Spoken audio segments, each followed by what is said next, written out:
Assalamualaikum warahmatullahi wabarakatuh.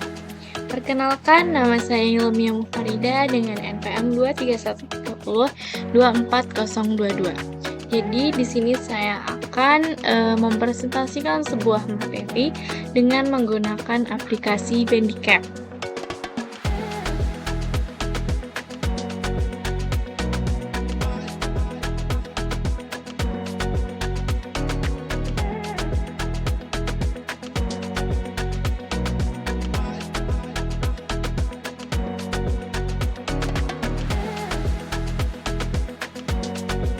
Sel dan bahan penyusun sel.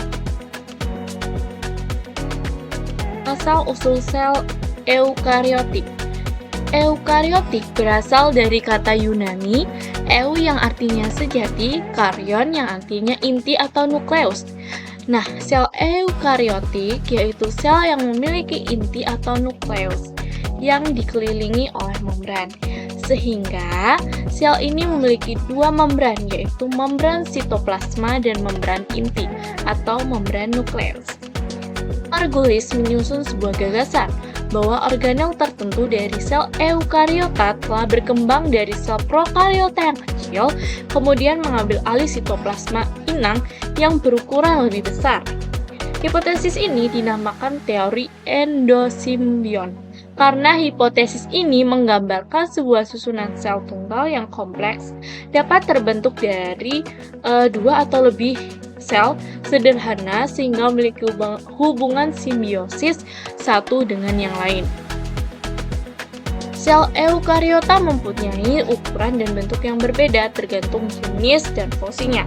Sel eukariotik ada yang mempunyai bentuk tetap seperti sel saraf. Sel tumbuhan ada pula yang bentuknya dapat berubah-ubah seperti sel leukosit dan lain-lain. Sel eukariotik memiliki nukleus yang terbungkus di dalam membran, sehingga DNA yang terdapat di dalam nukleus dapat tersimpan dalam kompartemen khusus yang terpisah dari bagian lain dari sel yang disebut sitoplasma. Sel eukariotik sendiri ini terdapat pada organisme yang lebih kompleks seperti pada sel hewan dan sel tumbuhan. Bahan penyusun sel. Bahan penyusun sel sendiri itu salah satunya adalah air. Air merupakan 70% dari berat sebuah sel dapat berbagai interaksi intraseluler di dalam larutan air. Peranan air sendiri adalah sebagai pelarut dan pengangkut senyawa-senyawa yang dibutuhkan sel maupun yang harus dibuang oleh sel. Nah, di dalam sel, air itu digolongkan menjadi tiga. Yang pertama, air intramolekuler, merupakan bagian molekul protein. Yang kedua, air terikat, yakni air yang terikat pada protoplasma. Dan yang ketiga, air bebas, merupakan air yang terdapat dalam vakuola. Kemudian ada protein. Protein sendiri berasal dari bahasa Yunani proteios, yang berarti tempat pertama. Protein menyusun lebih dari 50% massa kering sebagian besar sel. Protein sendiri terdiri dari unsur-unsur C, H, O yang berperan sebagai katalisator berbagai reaksi kimia, memberi kekuatan struktural, memantau permeabilitas membran sel, mengatur kadar metabolit yang diperlukan oleh sel, komunikasi sel, serta menyebabkan gerakan pada sel dan membantu kegiatan sel. Nah, struktur protein sendiri itu terdiri dari unsur-unsur C, H, O, dan N dengan rumus struktur molekul sebagai gambar berikut ini. Teman-teman bisa lihat. Nah, protein sendiri merupakan senyawa yang terdiri dari monomer asam amino. Semua protein terdiri atas satu atau lebih polimer yang linier dan tidak terbang. Rumus struktur asam amino itu tampak pada gambar berikut. Nih, teman-teman. Nah, protein itu sendiri dibedakan menjadi beberapa jenis. Yang pertama berdasarkan susunan molekul. Ada protein globular, contohnya hemoglobin dan enzim. Kemudian ada protein fibrosa, contohnya seperti fibrin dan aktin. Nah, berdasarkan peranannya, itu ada protein struktural dan protein fungsional. Kemudian, penyusun sel selanjutnya ada nukleotida dan asam nukleat. Pada organisme yang hidup terdapat dua golongan besar asam nukleat, yaitu DNA dan RNA. Asam nukleat dapat dipecah menjadi monomer yang disebut nukleotida. Kemudian ada lipid.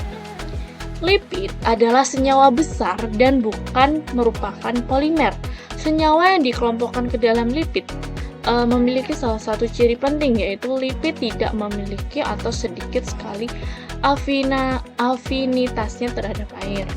Lipid mencakup asam lemak, lemak netral, fosfolipid, glikolipid, terpen, steroid, lilin, dan pigmen tertentu. Nah, lemak sendiri itu tersusun atas dua jenis molekul, yaitu gliserol dan asam lemak.